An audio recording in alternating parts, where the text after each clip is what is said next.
Hola, soc l'Elisabet Hernández del Arco, treballadora social sanitària, coordino el Departament de Treball Social de l'Hospital Sant Andreu de Manresa, de la Fundació Sant Andreu Salut, i coordino la subcomissió de Treball Social dels centres sociosanitaris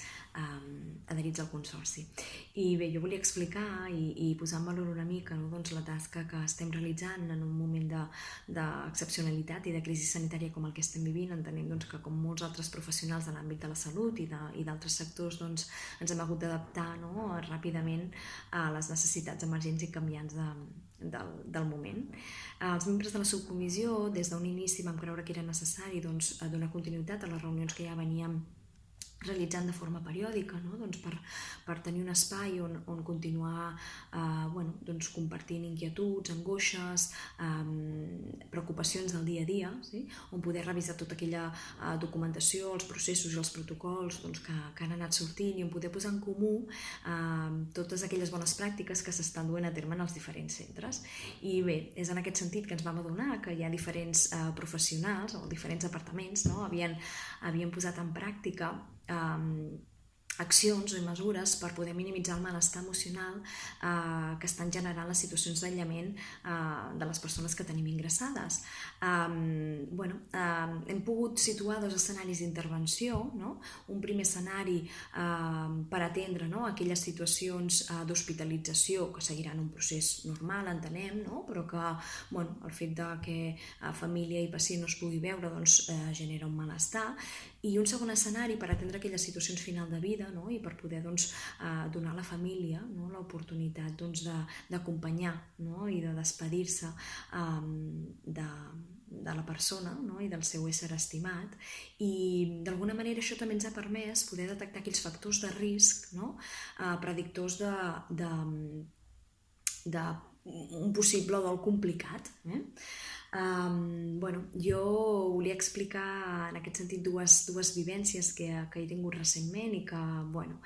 m'han servit per adonar-me de l'impacte tan positiu que aquestes mesures tenen, no només en els pacients sinó també en les famílies, i lo reconfortant que això és com a professional.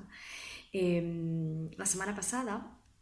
estava parlant amb l'equip i em comentaven que hi havia una senyora que estava en situació final de vida, que la família havia vingut a despedir-se el dia anterior, però que creien que potser se'ls podia oferir tornar a fer una videotrucada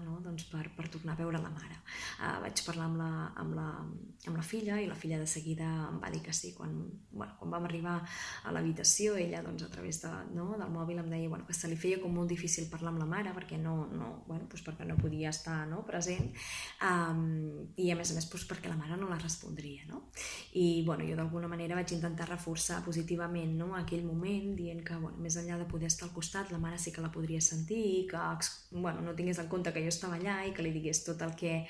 li diria si pogués estar al seu costat. El moment va ser molt emotiu, perquè en el moment en què la filla va començar a parlar i a plorar, la mare va començar a apretar molt fort els ulls i va ser un moment super